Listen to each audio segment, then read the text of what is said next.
It's my pleasure to introduce Hamish Day, Chief Executive Officer of Code Avengers. Code Avengers is an online education technology company with the mission to prepare students for the opportunities of tomorrow, specifically for computer science and digital technologies. The courses provide students with real-world skills that prepare them for the job market and are used by over 2 million learners and 15,000 schools. All right, Hamish, thank you so much for joining us today, and really great to see you again after about a year since you were here in Korea the last time, and really looking forward to chatting with you a little bit about the story of Code Avengers since that time and what you guys have been up to over the last year or so, especially related to Korea. So if you can maybe lead off with a few thoughts about your experience, your impressions of the last visit to Korea that you had with the so-called Kiwi Chamber Tech Roadshow. Be really excited to see your reflections back on that time. Yeah, thanks for having me on here today, Lucas. And honestly, I can't thank you enough and thank Anna enough. Actually, in the whole Kiwi Chamber for, I guess you could say, putting on the Tech Roadshow. You guys are great hosts, and that's sort of how it started off. So it was really positive. Right from the early planning stages, what I really did like is the fact that you gave us clarity around the goal of the roadshow and what we were trying to achieve. And as a business, it's good to have a North Star and to know where you're going. So that was helpful from the word go. And I know both you and Anna took the time to, I guess you could say, know our product and know our industry, which is beneficial because it meant that you could intricately help us more specifically throughout our time in Korea. And then it might have been a small thing for you guys, but when we arrived in Korea, I'm not sure if you remember, but you had set up just one event, one little meeting, and we sat down and we had a few different people discussing, I guess you could say, upskilling us on what it's like to do business in Korea, a little bit of insights on the Korean culture, and just other helpful tips, which sort of gave us a good foundation and was pretty beneficial Nice. for me. So Good. that was super good. Other than that, honestly, like, as you know, one of my team members, Damo, he spoke Korean, so that was really beneficial. But I think with the support and the help you gave us, it wasn't necessary. You know, I like the way you prepared a lot of different opportunities for us, and you personally could help translate, or you had the settings in place where it wasn't 100% necessary. But I guess most importantly, honestly, Lucas, and both credit to you and Anna, you organised specific meetings with contacts that you had in Korea that you thought could really benefit our organisation. And opening those doors, yeah, that was really valuable, you know what I mean? And having those meetings planned out before we arrived, so we could do a little bit of due diligence and make sure for each opportunity we were prepared and we understood the context of the opportunity and we could put our best foot forward. Which is, you know, like it was valuable, and it sort of made me realize that you guys understood for us as a smaller organization that you had our business success in mind when you were planning this operation, which I think is key. You know, you sort of saw it from our perspective and you opened the doors that were necessary and I guess created the opportunities that we needed to have in an initial trip to Korea. And then finally, I think another thing that was quite positive, and I guess this is credit to the New Zealand Embassy as well, you hosted some good networking events, you know? Oh, good. Yeah. You got to meet people in person. It's good to meet people in both a professional context, but sometimes in a social context, you can help strengthen those relationships and really get a good foundation for opportunities going forward. So that, for me, those few things are probably the standouts for me, Lucas. Oh, nice one. Did you feel that you had enough time when you came over here to have the meetings that you needed to have, or were you pushed? Did you feel that there was a lot of stuff that kind of fell off the table because of the tight schedule? Hey, look, more time's always better. You know what I mean? I'm not going to lie, but I am a fan of efficiency as well. You know what I mean?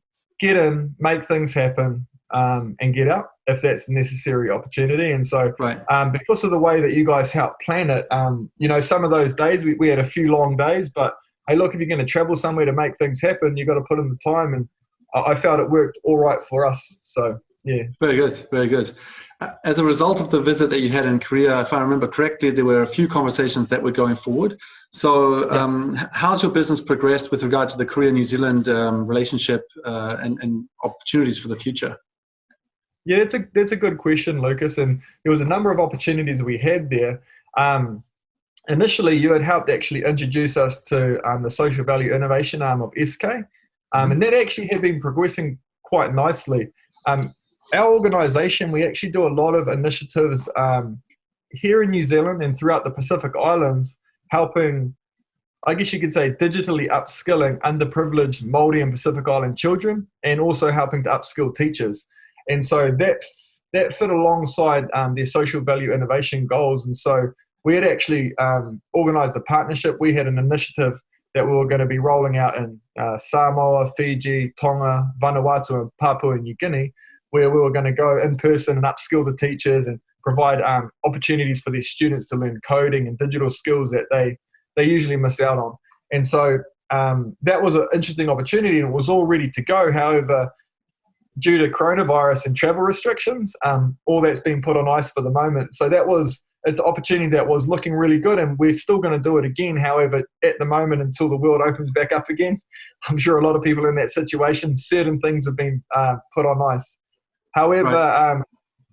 Look, credit to you guys at the Kiwi Chamber, and you specifically, Lucas. You continued throughout that period to introduce us to new contacts, and we've had a number of different conversations. But an interesting one, as you know, is with YF Education, and so it's in the initial stages. We had a number of meetings, and it's actually progressing quite nicely, and we're looking forward to seeing where that's going to go in the fuure. So nice. Two pretty solid opportunities, actually. So thank you guys for the help with that. No, good. And I think the interesting thing for me about YF is that it's a relationship that comes out of Korea, and then hopefully going to be able to take you beyond Korea into other markets as well. So an interesting kind of lever to not just be stuck in Korea, if you like. I think you made a really good point there, Lucas. Like Korea is a little bit of a gateway to a number of other Asian markets. So it's really positive. So if you can get some good traction there, like you say, they already have opportunities and doors open in other key markets. So yeah, I agree 100%. Nice. Yeah, very good, very good. Well, we definitely look forward to seeing that come into actual life and some further business progress being made from that. So if you reflect back on your time, obviously just the Tech Roadshow itself, but also the bigger impression that you had of Korea. Do you think other New Zealand tech companies should consider the Korean market? And if so, why do you think it's worth their effort and time to do that? Yeah.